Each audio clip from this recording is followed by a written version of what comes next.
You really think someone like you belongs out here? The businessman sneered, his gaze locked on the scars tracing Isabella Cruz's face and arm. She didn't flinch. She just smiled quietly and said, I've served men like you before, but in far worse places. The diner buzzed with an uneasy silence. The next morning, everything changed. The streets outside the diner filled with figures standing in the dawn mist, each holding a small cloth-wrapped token. They weren't strangers. They were Marines one by one. They stepped inside, not to order breakfast, but to honor the woman the world had tried to forget and whom they had sworn never to. The sun hadn't yet broken the horizon when Isabella Cruz unlocked the door of May's Diner, just off the dusty stretch of Highway 12. The neon open sign flickered to life as she flipped the switch, bathing the window in a soft red glow. Inside the diner smelled faintly of yesterday's coffee and bleach. It was still and quiet, the kind of quiet you could only find in a place before the world woke up. Isabella moved with practiced ease. She tied her faded blue apron behind her back, turned on the griddle and began the slow, steady ritual of bringing the place to life. Coffee brewed, bacon sizzled. Boosts were wiped down with rhythmic precision. Everything about her movements suggested calm control and care. But what most people noticed first wasn't her grace. It was the scars. They began just below her right temple, raised and uneven, then continued down her neck and disappeared beneath her collar. On days when she wore short sleeves, they reappeared along her right forearm like winding trails carved by fire. These weren't paper-cut scars or childhood mishaps. They were deep, discolored reminders of something far more severe. New customers often froze for a moment when they first saw her. Some blinked and quickly looked away. Others stared too long before remembering their manners. And every now and then, a child would point and whisper only to be hushed by a flustered parent. The regulars. They didn't ask questions. They just accepted that Isabella Cruz was part of the diner, like the chip salt shakers or the creak in booth. Number 4, dependable, silent, unchanging. No one knew much about her beyond the apron and quiet smile. She never spoke of her past. She never talked about where she went after work. She always arrived by 5:00 a.m., always left after the lunch rush, always walked home alone. To most, she was just the scarred waitress with the steady hands. But there was so much they didn't know. Years earlier, long before she wore aprons and served coffee, Isabella Cruz had worn a different kind of uniform, one that came with no tips and no safe exits. She had been a combat medic with the United States Marine Corps Echo 12 Division. Her specialty, frontline triage under fire. Her job had been patching up wounded Marines when evacuation wasn't yet an option. She'd done it in blinding sandstorms beneath mortar fire and in makeshift shelters where supplies were short and decisions had to be made in seconds. She had once gone 3 days without sleep while treating a convoy ambushed in Fallujah. The scars came during her second tour. A supply transport had been struck just outside Forward Operating Base Courage. 2 Marines were trapped inside. As flames devoured the vehicle, Isabella didn't hesitate. She rushed in, no helmet, no backup, just gauze, adrenaline, and duty. She managed to pull both men out. Seconds later, a secondary explosion erupted. Shrapnel tore into her side. Her right arm was burned as she shielded one of the Marines with her body. She remembered the heat, the blood, the distant sound of someone shouting her name. Then darkness. She woke up in a field hospital 2 days later. A nurse whispered, "You're lucky to be alive." Her records would later say, severe trauma sustained during active combat while rescuing personnel under fire. Her commanding officer recommended her for a commendation. She received a Purple Heart. And then, she disappeared. Civilian life wasn't easy. Job interviews ended with polite rejections when employers saw her scars. She was told she wasn't a good fit for customer-facing roles. Eventually, she stopped trying. May's Diner had been the first place that didn't flinch. Margaret Benson, the owner, had simply said, "Can you be here by 5 a.m.?" Isabella had nodded, and from that day on, the diner became her battlefield of peace. No one in town knew she had once saved lives beneath falling mortar shells. No one guessed that the woman silently refilling their coffee had once held the artery of a dying man between her fingers to stop him from bleeding out. To them, she was just Izzy, the quiet one, who always remembered your order and never missed a shift. But beneath the quiet surface, Isabella Cruz carried a past woven with fire duty and sacrifice. And one morning that past would come walking back through the diner's front door, not with words, but with honor, silence, and remembrance. Tuesday mornings at May's Diner usually passed without drama. The early regulars trickled in truckers, construction workers, a retired school principal with a crossword habit. They sipped their coffee in peace, nodded politely at Isabella Cruz, and talked about the weather or football or nothing at all. But this morning was different. At 8:37 a.m., the front door jingled and three men in pressed shirts and loosened ties stepped inside. Out-of-towners clearly probably passing through for a business meeting in the city. Their cologne hung in the air like arrogance, and their laughter was louder than necessary, disrupting the quiet rhythm of the room. They slid into the corner booth by the window and kept talking as if the rest of the diner didn't exist. Isabella approached with her usual quiet grace, menus in hand, coffee pot balanced effortlessly. She greeted them with a nod and set down the menus as she leaned forward to pour their coffee. The largest of the three paused mid-sentence. His eyes locked on the scars that traced her neck and disappeared beneath her collar. He didn't even bother to lower his voice. "You really think someone like you should be out here serving people?" He sneered, his smirk curling like smoke. "Wouldn't dishwashing in the back be more appropriate?" The words hit the air like a dropped plate. Forks paused. Coffee cups froze midair. An elderly couple at booth 6 looked away. The cook, midway through flipping a pancake, stopped cold. The diner held its breath. Isabella straightened, her expression unreadable. She looked him in the eye, calm, unshaken, and then she said simply, "I've served men like you before, but in far worse places." The businessman blinked clearly, not expecting a reply. His two companions chuckled awkwardly, trying to recover the moment. He leaned back, scoffing. "Don't tell me you were in the military," he said, eyes sweeping her scars like an insult. "With that face, you wouldn't make it past the parking lot at recruitment." The laughter that followed wasn't shared. No one joined in. Not the waitress at the register, not the old man in the back booth, not the truck driver who stood up, dropped a $10 bill on the table beside his half-eaten eggs, and walked out without a word. Isabella didn't respond. She just moved on, pouring coffee into a regular's cup, steady hands betraying the slight tremble that followed. Her face remained calm, but her eyes, they scanned the room, reading every expression like a field report. Near the service station, Margaret Benson had seen enough. "You all right, Izzy?" she asked softly, stepping beside her. The worry etched into her wrinkles was genuine. "I'm fine," Isabella replied, folding napkins. "I've dealt with worse in Fallujah." Margaret's jaw tightened, and she laid a gentle hand on Isabella's shoulder. "You don't have to take their order. I can do it." But Isabella shook her head. "No need," she said. "Some people fear what they don't understand. It's not my job to teach them." And with that, she picked up the coffee pot again and returned to the tables. At the next booth, a man wearing a worn Marine Corps cap nodded at her.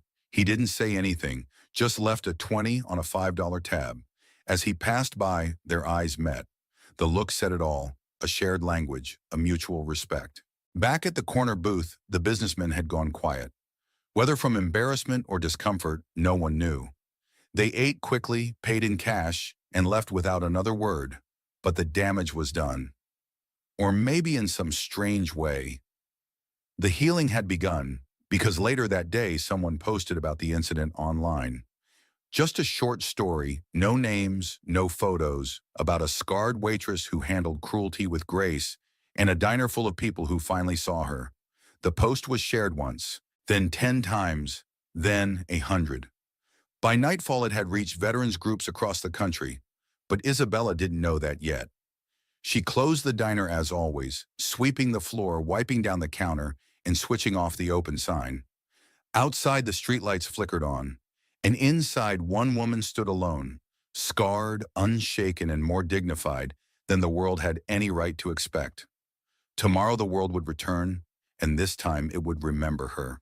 Before she was Isabella Cruz, the quiet woman behind the counter at May's Diner. She was simply Corpsman Cruz, a combat medic assigned to Echo 12, a Marine logistics unit stationed near Fallujah during the height of the conflict. She didn't enlist to be a hero. She enlisted because after her brother died in Afghanistan, she couldn't sit still anymore. She was 23, stubborn, and filled with a strange mix of anger and conviction. The recruiter had warned her, "You won't be on the front lines. Medics don't go looking for trouble." But in Iraq, trouble never asked for permission. Her job was to keep people alive long enough to get them home. That meant bleeding out in transport trucks, stabilizing blast injuries in craters, and using belts as tourniquets when the medical kits ran dry. She became known for her calm under pressure, her hands like steel when everything around her was chaos. But no mission had tested her like the one in March 2010. Echo 12 had been rotating supplies between outposts when their convoy was ambushed. Mortar fire rained down near Fob Courage, a forward operating base surrounded by low walls and not nearly enough protection. Isabella had just finished checking inventory in one of the armored transports when the first explosion hit. She dove instinctively, counting the seconds between blasts. Screams followed fire smoke static on the radio, and somewhere nearby a vehicle had taken a direct hit. She didn't wait for backup, didn't pause to put on body armor. She grabbed her pack and ran toward the smoke. Two Marines were trapped inside the burning transport, the heat warping the metal doors. One was unconscious. The other was screaming, pinned beneath a crumpled seat frame. Isabella climbed in through a shattered side panel. She ignored the fire chewing through the front cabin. She ignored the shouts behind her, telling her to stop. She pulled the first Marine out by his flak jacket, dragging him across gravel as the soles of her boots melted against hot metal. She went back for the second. The blast came just as she lifted him free. A secondary explosion tore through the side of the vehicle, flinging Isabella into a concrete barrier. She hit hard right arm, first then rolled. The air left her lungs like a punch. Her face burned, her ears rang, and everything faded to gray. She remembered only fragments after that. The feeling of blood soaking into her uniform, the scent of diesel and charred flesh, a voice yelling her name, then the thump, thump, thump of a medevac chopper overhead. She woke up 2 days later in a field hospital, her right arm bandaged, her face wrapped. A nurse stood over her whispering, "You made it." For weeks she couldn't look at herself in the mirror. The skin grafts were raw, the burns painful. The doctors told her she was lucky she still had use of her arm, but the hardest part wasn't the physical pain. It was knowing she couldn't go back. Her commanding officer visited her just before her discharge. "You saved 2 lives that day," he said, handing her a citation for extraordinary valor under fire. She barely looked at it. "You're not just a corpsman," he added. "You're the reason they're coming home." She nodded but didn't respond. She wasn't used to praise. She was used to doing her job. When she was flown back to the States, she was met by silence. No parade, no band, no crowd, just paperwork and a box with her belongings. Inside it, her uniform, her boots, and a Purple Heart she didn't feel she deserved. Isabella moved to a small town in North Carolina, far from military bases and veterans' hospitals. She rented a modest apartment. She got a job at a diner where no one asked questions, and she tried to fade into routine. But the war came with her, in the way her hand trembled before dawn, in the way she couldn't sleep through thunderstorms, in the scars she never hid but never explained. To the world she was a mystery, but to the Marines of Echo 12, she was the reason they lived. And though she never expected gratitude, the moment would come years later when those she saved would finally find her again. Not to say thank you, but to remind her of who she was when the fire rose and everyone else turned away. The morning air was colder than usual. A soft mist hung over the quiet streets, and the town hadn't yet stirred awake. Inside May's diner, Isabella Cruz moved as she always did, silent, focused, precise. She flipped the open sign at exactly 6:00 a.m., expecting another ordinary Tuesday. Coffee, eggs, small talk, but outside the world had changed. Across the street, a line of people stood shoulder to shoulder, stretching around the corner. Some wore jeans and jackets. Others stood in plain black coats. But their posture, the way they held their hands behind their backs, the quiet discipline in their stances gave them away. They weren't strangers. They were Marines, and each one held a small cloth-wrapped object. At first, Isabella didn't understand. The first man stepped inside, a tall figure, with gray at his temples and eyes that had seen too many desserts. He sat at the counter and nodded at her, his voice low but steady, coffee black, then softer. You don't remember me, do you? Isabella tilted her head.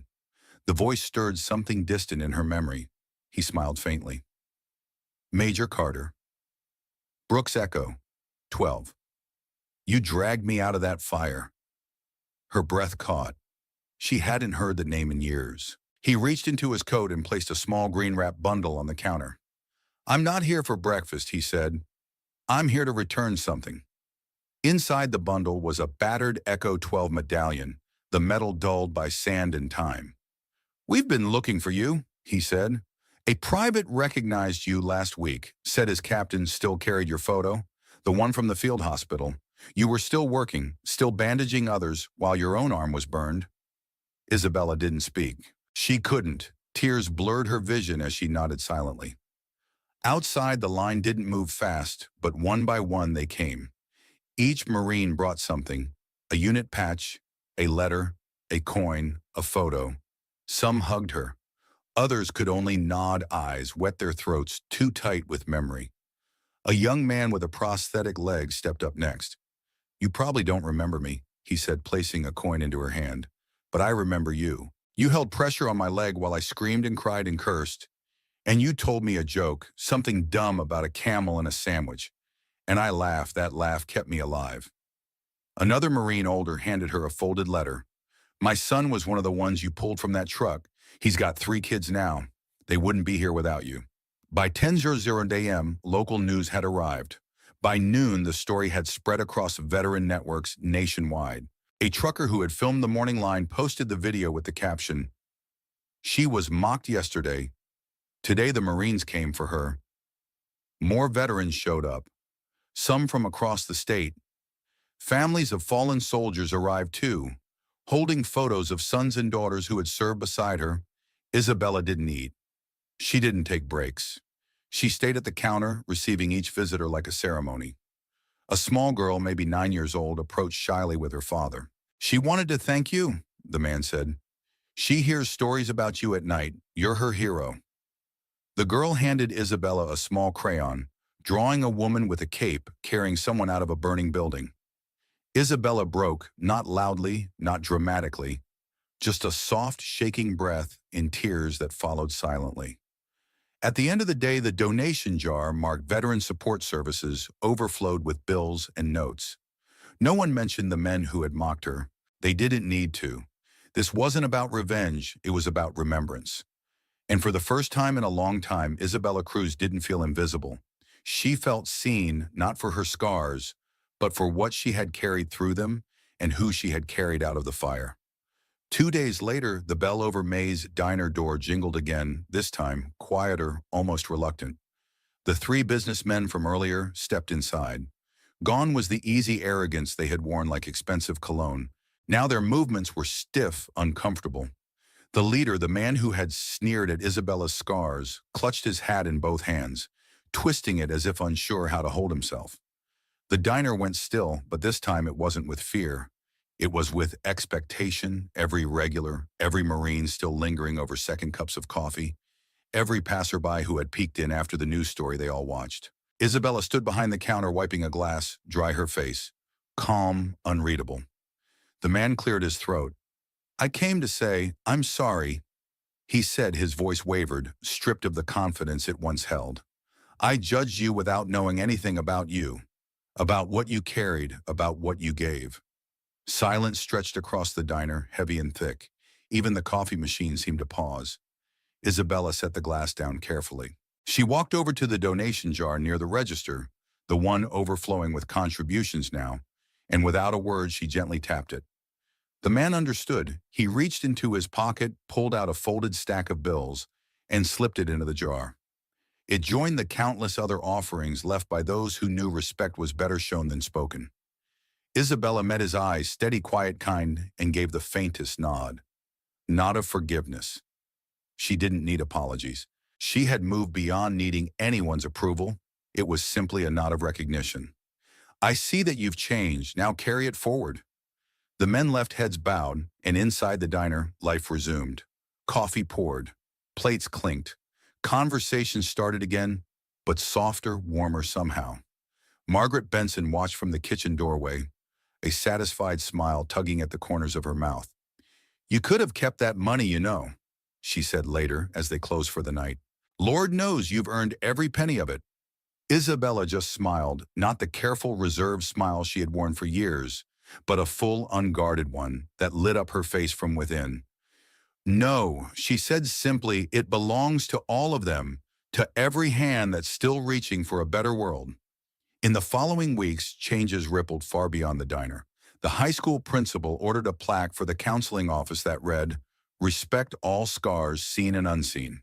The local VA clinic hung a photograph of Isabella standing behind the counter. Marines lined up at her door with a simple inscription beneath, "Courage isn't always loud." Other businesses followed, signs appeared in windows, "Veteran-friendly, scar-friendly, human-friendly." May's Diner became more than just a place for pancakes and coffee refills. It became a sanctuary, a quiet beacon for anyone carrying invisible burdens, whether worn on skin or hidden deeper inside. Some nights after the rush died down, Isabella would sit by the window, with her coffee watching the streetlights flicker across the sidewalk. She thought about the girl with the crayon drawing, the Marines who shook her hand, the old man who had left his Purple Heart on the counter and whispered, "You gave me another chance." And she realized something. She hadn't just survived the fire all those years ago. She had become the fire, a light that burned quietly, steadily, refusing to be extinguished by cruelty or time. Her scars didn't define her weakness. They revealed her strength, and now so did everyone else. The invitation came in a simple envelope, hand-delivered to May's Diner one brisk afternoon. Inside was a card embossed in gold, "The Scars That Served," a ceremony of honor for Isabella Cruz, signed by former members of ECHO. 12. At first, Isabella hesitated. She hadn't worn a dress in years, hadn't stood in front of a crowd since her discharge. But when Major Carter Brooks called personally, his voice full of quiet insistence, she found herself saying yes. The ceremony was held at the town's VFW Hall, a modest brick building 3 blocks from the diner. The night of the event, Isabella chose a simple black dress. For the first time in a decade, she left her hair down, letting it fall naturally around her shoulders. She made no effort to hide the scars that traced her jaw and neck.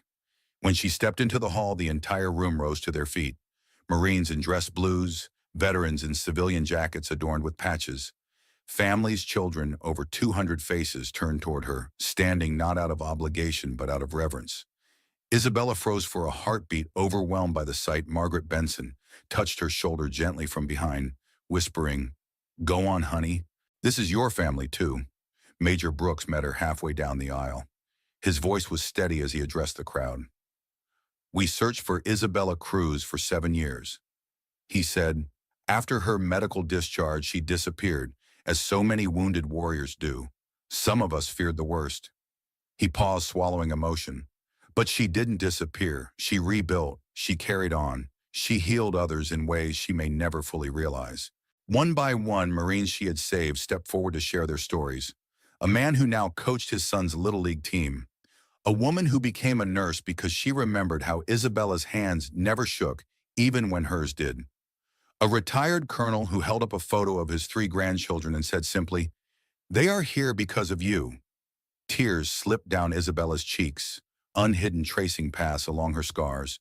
When it was her turn to speak, she stood silently for a long moment, the podium cool under her hands. The room waited, not rushing, not pressing, just breathing with her. Finally, she said, her voice quiet but strong, "I never considered myself special. I just did what needed to be done when it mattered most." She touched the scars along her neck lightly. "These aren't marks of tragedy. They are proof that when the fire came, I moved forward not because I was fearless, but because I was afraid and still chose to act." The applause that followed wasn't thunderous, it was steady, heartfelt. The kind of applause that shakes something loose inside your soul. Major Brooks presented her with a shadow box containing her long-lost Purple Heart, a unit commendation that had been approved but never delivered, and a newly commissioned plaque, "For Valor in the Face of Fire, Isabella Cruz, ECHO." 12. A young Marine approached next one she barely recognized now. Older, steadier. He carried his infant son in his arms. "We named him Thomas Isabella," he said shyly, So he always remembers what courage looks like. Quote, that night after the hall emptied and the lights dimmed, Isabella stayed behind a moment longer. She walked to the front of the room where the American flag hung the medals, glinting softly under the muted light. For the first time, she allowed herself to feel it. Pride, not in survival but in service. In the lives she had touched, in the legacy she had unknowingly built. The scars no longer felt like remnants of a past she wanted to hide. They were now a testament to bravery, to endurance, and to a woman who, when the world burned, became the one who ran toward the flames. And she knew deep in her bones she had never been forgotten. She had simply been waiting for the right moment to step back into the light. Isabella Cruz's story reminds us that true courage often wears the quietest face. In a world quick to judge by appearances, she stood as living proof that scars, whether visible or hidden, are not signs of weakness, but testaments of survival, resilience, and sacrifice. Today in our fast-moving society, it's easy to overlook the quiet heroes among us, the veterans working simple jobs, the neighbors carrying invisible burdens, the people whose battles we never see. Their stories deserve more than passing glances. They deserve honor. Maybe it's time we all ask ourselves, how often do we judge someone without knowing what they've endured? And how many lives have been shaped by people we barely notice? If Isabella's journey touched you or reminded you of someone in your life who carries unseen battles with grace, we invite you to share their name or their story in the comments below. Let's honor them together. Thank you for staying with us through this powerful story. If you believe in celebrating quiet strength, unseen courage, and the dignity of every person, please like this video, subscribe to our channel, and ring the bell so you never miss another inspiring story. And remember, sometimes the strongest souls are the ones who bear their scars and their kindness without ever asking for applause.